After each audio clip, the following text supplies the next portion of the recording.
अस्सलाम वालेकुम नाज़रीन, सराबर खताब से मुखातिब है। दो तीन अहम खबरें हैं आपके सामने रख देते हैं, लेकिन आज एक दफा फिर जोर जबरदस्ती बदमाशी धौंस धमकी मसल नजर आया है। आज बाजोड़ से आपको कुछ तस्वीरें दिखाएंगे, उससे आपको डर का पता चलेगा कि अवाम का डर क्या होता है, अवाम का खौफ क्या होता है। फिर ये भी बताएंगे कि बाजोड़ के अंदर इन्होंने क्या कर छोड़ा है, रातों रात क्या किया गया है, रात की तारीकी में क्या कार्रवाई डाली गई है, वो आपको बताते हैं। लेकिन उससे पहले जो बड़ी खबर है, बड़ी खबर यह है कि पाकिस्तान की डिजिटल मीडिया या पाकिस्तान की मीडिया की तारीख की का सबसे बड़ा इंटरव्यू ऑन कार्ड है। और ये इंटरव्यू है एंकर इमरान रियाज खान साहब का। उनका इंटरव्यू रिकॉर्ड हो चुका है, उसके 2 प्रोमोज जारी हुए हैं। अब जो दूसरा प्रोमो जारी हुआ है उसके अंदर बड़ी इंटरेस्टिंग चीजें हैं। 3-4 बातें इमरान रियाज खान की जो ऑन एयर की गई हैं, उन बातों ने खलबली मचा दी, उन बातों ने सब में थरथरी मचा दी है।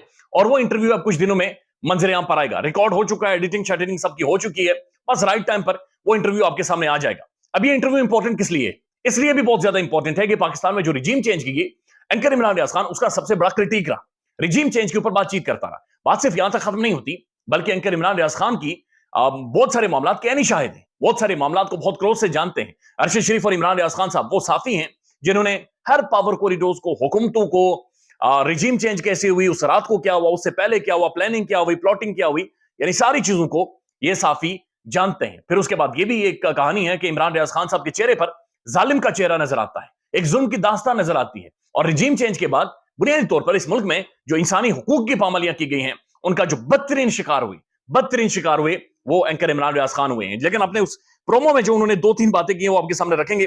फिर उन्होंने एक शख्सियत के बारे में कहा बड़ा इंटरेस्टिंगली कि मैंने सबसे पहले उसके बारे में पूछा कि वो किधर है, वो बंदा किधर है, और उसकी मेरे बारे में गुफ्तगू या बातचीत क्या थी वो आपको बताते हैं। लेकिन उससे पहले गुज़श्ता रात शेर अफजल मरवत को घेरा गया और चकदरा के मुकाम के ऊपर उन्हें घेरा गया। तो अब जो डिटेल्स खुलकर सामने आ रही हैं वो ये हैं कि पुलिस की भारी नफरी वहां पर पहुंची, शेर अफजल मरवत की गाड़ी को घेरा गया, लेकिन उसके बाद लोगों ने सड़कें बंद कर दी, लोगों ने रास्ते बंद कर दिए, आगे से पीछे से सड़कें बंद कर दी और मैसिव क्राउड निकला। इतनी मैसिव तादाद में लोग निकले कि पुलिस को शेर अफजल मरवत को फाइनली छोड़ना पड़ा।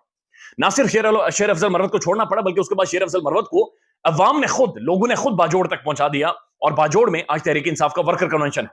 अब बाजोड़ के अंदर रात की तारीकी में क्या कार्रवाई डाली गई है कि बाजोड़ की तमाम तर सड़कें खोद दी गई हैं, वहां पर मट्टी फेंक दी गई है, तमाम तर रास्ते बंद कर दिए गए, मेन शाहराएं बंद कर दी गई हैं, यानी हर चीज को बिल्कुल ठप करके रख दिया गया। तस्वीरें भी आप साथ साथ देखें, यानी सड़कें खोद दी गई हैं।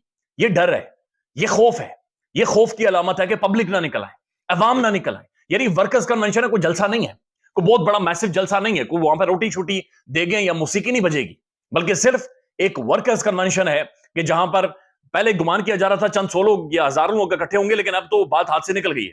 अब तो जो बाजोड़ से जो रात को वीडियोस आई हैं शेर अफजल मरवत की, और जिस तरह से उसने लोगों को बुला दिया है, अब तो मैसिव क्राउड निकलेगा। लेकिन उससे पहले डर खौफ इतना है कि वहां पर सड़कें खोद दी गई। यानी बिलावल भुट्टो जरदारी अगर जलसा करे, जुलूस करे, वर्कर कन्वेंशन करे तो सलूट भी मारे, आगे पीछे गाड़ियां टू टू टू करती हुई हार्न भी बजाएं, प्रोटोकॉल भी दें। मियां नवाज शरीफ के लिए तो रियासती मशीनरी इस्तेमाल होती है, यानी खुद बंदे लाकर बैठाए जाते हैं, बंदूक को फैसिलिटेट किया जाता है, उन्हें सहूलतें दी जाती है, नर्म कुर्सियां दी जाती हैं कि यहां पर बैठो, झंडे लगा कर दिए जाते हैं। लेकिन यहां पर एक पॉलिटिकल पार्टी है जिसका वर्कर कन्वेंशन करने की इजाजत नहीं है। वर्कर्स कन्वेंशन यानी एक छोटी सी एक गैदरिंग होनी है, लेकिन उसको रोकने की भी कोशिश की जा रही है। अब जो खबर है बाजोड़ से, बाजोड़ में दाखिली और खारजी रास्तों को बंद कर दिया गया है। शेख किला पुल के करीब मेन रोड खोद दी गई है, वहां पर गड़े मार दिए गए हैं। मेन रोड बाजोड़ पेशावर शाहरा भी हर तरह की ट्रैफिक के लिए बंद कर दी गई, मेन शाहराएं बंद कर दी, सब कुछ रोक लिया गया, सब कुछ बिल्कुल खत्म कर दिया है। और ये क्यों किया जा रहा है, ये क्यों किया जा रहा है? ये खबर देखें, जावेद हाशमी साहब कहते हैं कि कौम जिद कर गई है कि हम वोट इमरान खान के अलावा किसी को नहीं देंगे। जावेद हाशमी आप जानते हैं मार्शल लॉ दौर के सबसे बड़े क्रिटिक, और उस दौर में उन्हें पकड़ा गया, गिरफ्तार किया गया, बल्कि इतना टॉर्चर किया गया, वो कहते हैं मुझे नंगा करके वो बर्फ की स्लेपों के ऊपर मुझे लेटाया जाता था। और जाहिर है इन्होंने नून लीग की तरफ से वोट ले, जो टिकट है लेना है, इंतखाब लड़ना है, लेकिन वो ये कहते हैं कि कौम जिद कर गई है कि हम वोट सिर्फ इमरान खान को देंगे। जावेद हाशमी साहब ये भी कहते हैं कि मेरे घर के सामने कुछ खवातीन थी और वो घास काट रही थी, वो कहती है मैं उनके पास गया और मैंने पूछा कि वोट किसको देना है, तो पहले वो डर गई, कहती है आपको वोट देना है। मैंने कहा नहीं जी, बताए सच बताए वोट किसको देना है? तो उन्होंने कहा जी वोट उसे देना है जो जेल के अंदर बंद है, हमने खान को वोट देना है। और बात सच्ची है जी, जो मर्जी कहें हम आपसे हाँ हाँ तो करेंगे, लेकिन ठप्पा जाकर पोलिंग स्टेशन के अंदर बल्ले के ऊपर और खान के लिए लगेगा। अब यही खतरा बहुत सारे अहम कॉरिडोर्स के ऊपर भी मौजूद है।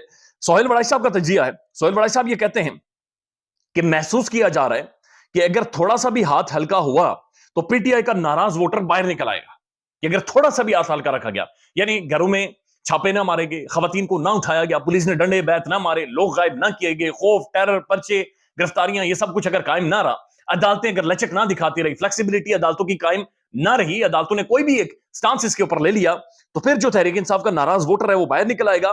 الیکشن کے دن کا انتظار کر رہا ہے ووٹر, یعنی ووٹر تحریک انصاف کا الیکشن کے دن کا انتظار کر رہا ہے, اور اگر 10% بھی رعایت دی گئی تو سب کو حیران کر دے گا وہ ووٹر. محمد مالک صاحب یہ کہتے ہیں کہ گمان یہ کیا جا رہا ہے کہ بلے کا نشان بھی نہیں ہونا چاہیے, کیونکہ اگر بلے کا نشان بھی ہوتا ہے اور صرف 5% بھی ہاتھ ڈھیلا رکھا گیا تو 100 سیٹیں تو خان ویسے ہی لے جائے گا, اور 100 سیٹیں اگر لے کر جاتا ہے تو سمجھے کہ کھلبلی مچ گئی, سمجھے کہ پھر گیم ہاتھ سے نکل گئی, سمجھے کہ پھر معاملہ پڑ گیا ہے, گیم پڑ گئی ہے, پھر حالات بہت زیادہ مشکل ہو گئے ہیں. لیکن جو پاکستان کے اندر سرویز موجود ہیں, عمران خان 190 سے 200 سیٹیں لے رہا ہے, یا شاید اس سے بھی زیادہ لے رہا ہے. یہ 190 سے 200 وہ سیٹیں ہیں جو ڈاکٹر محی پیرزادہ صاحب کے مطابق گورنمنٹ نے, حکومت نے انٹرنل ایک سروے کروا کر انالیسس کیے ہیں کہ خان یہ لے کر جا رہا ہے, اور اگر چیزیں فری اینڈ فیئر ہوگی تو پھر تو بھول جائیں, پھر تو کھلی ولی ہوگی بہت ساری چیزوں کی. ایپ بینکر عمران ریاض خان صاحب کے بارے میں آتے ہیں. کراس ایگزامینیشن, ان کے جو دوست ہیں وکیل ہیں میاں علی اشفاق صاحب, جنہوں نے بڑا کردار ادا کیا عمران ریاض خان صاحب کو چھڑوانے میں. بہت بیہائنڈ دا سین بہت ساری سٹوریز ہیں, بہت لمبی کہانی ہے, بہت ساری چیزیں انہوں نے ہمیں بتائی ہیں, اور یقین مانیں ان کی آنکھوں میں آج بھی آنسو آ جاتے ہیں. وہ انٹرویو کر رہے ہیں عمران ریاض خان صاحب کا, کراس ایگزامینیشن ہو رہی ہے, دونوں سامنے بیٹھے ہوئے ہیں, اور یہ دونوں ان سارے معاملات کے 4 ماہ کے معاملات کے شاہد ہیں. یہ دونوں جانتے ہیں, ان سے بہتر کوئی نہیں جانتا کہ عمران ریاض کے اوپر کیا ظلم ہوا, کیا تشدد ہوا, کس کرب اور درد سے وہ گزرا. یعنی میں جب ملا تھا عمران ریاض خان صاحب سے تو مجھے انہوں نے خود بتایا تھا کہ جب مجھے مارا جا رہا تھا اور میں پاکستان زندہ باد کا نعرہ لگاتا تھا, اور کہہ رہے تھے کہ جب وہ ریٹائر ہو جائیں گی شخصیتیں, وہ اہم ترین لوگ, تو وہ باہر نکل کر ایک بات ضرور کہیں گے, چاہے 10 سالوں بعد کہیں, 20 سالوں بعد کہیں, کہ جتنا ہم نے اسے مارا اس نے پاکستان زندہ باد کے نعرے لگائے. تو وہ کہتے ہیں کہ بعضوں کا پورا دن میں ہنستا رہتا تھا, پورا دن روتا رہتا تھا, چونکہ ایک اتنی تنہائی تھی کہ وہ تنہائی مجھے کاٹتی تھی, مجھے کاٹنے کو دوڑتی تھی. اور ظاہر ہے جب تنہا ہو, فون نہ ہو, یعنی کوئی کمیونیکیشن ہی نہ ہو, آپ کو باہر کی روشنی, باہر کا ماحول ہی نہ پتا ہو, آپ کو ٹائم ہی نہ, آپ ٹائم زون سے باہر نکل جائیں تو آپ اندازہ لگائیں کس فریم آف مائنڈ میں ہوتے ہیں. لیکن جو دوسرا پرومو جاری ہوا ہے یہ تقریباً 1.5 منٹ کا ہے, اور اس پرومو کے اندر میاں علی اشفاق صاحب یہ کہتے ہیں عمران ریاض خان صاحب سے کہ جناب لاکھوں نہیں کروڑوں لوگ آپ کا انتظار کر رہے ہیں, پورا پاکستان آپ کا انتظار کر رہا ہے, اور عمران ریاض خان ویلکم کرتے ہیں آپ کو. یہ جو آپ کے ساتھ ظلم ہوا ہے یہ کس نے کیا ہے؟ تو اس بار عمران ریاض خان کہتے ہیں کہ تکلیف تب ہوتی ہے جب کوئی اپنا مارتا ہے, تکلیف تب ہوتی ہے جب کوئی اپنا مارتا ہے, یعنی کسی اپنے نے مارا ہے, یعنی کوئی بڑے قریبی تھے, کوئی بڑے قریبی ہیں ہمارے, انہوں نے اینکر عمران ریاض خان صاحب کو مارا ہے. اس کے بعد وہ کہتے ہیں کہ مجھے ٹریٹ ایسے کیا گیا جیسے میں ملک دشمن ہوں, تو بڑی تکلیف پہنچی اس چیز سے.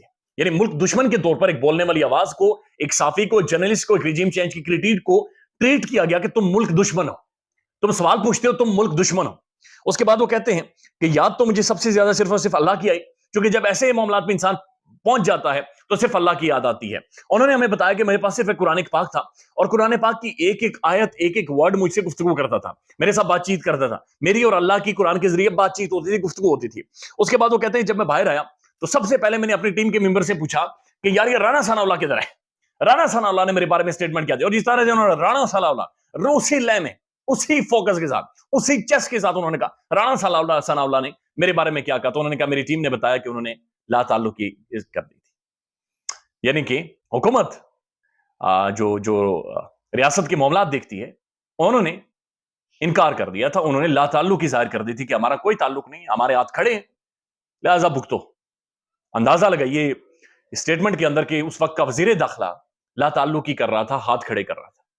مریم اورنگزیب صاحبہ کہتی ہیں وہ صافی نہیں ہے جی, صافی پتہ نہیں, وہ یوٹیوبر ہے, وہ صافی نہیں, لیکن ظلم تھا, اور ظلم کی ایک داستان تھی جو کہ ختم ہوئی ہے. اس کے بعد جناب ایک اور خبر یہ کہ عادل راجہ جنہیں اشتہاری قرار دے دیا گیا ہے, جنہیں بلکہ کورٹ مارشل جن کا ہوا ہے, ان کی جو جائیدادیں, جو پراپرٹیز ہیں, گاڑیاں, انہیں نیلام کرنے کے حوالے سے پولیس نے کارروائی شروع کر دی ہے. 2 کوئی گاڑیاں ان کی مہنگی ترین, انہیں نیلام کیا جائے گا. 2 قیمتی پلاٹس ہیں, انہیں نیلام کیا جائے گا, اور ایک فلیٹ ہے عادل راجہ کا, انہیں بھی نیلام کیا جائے گا. یہ ابھی تک کی اپڈیٹ سے مزید آپ کو اپڈیٹ دیتے رہیں گے. باجوڑ انٹرسٹنگ ہوگا آج. خیال رکھیے گا اپنا. اللہ حافظ.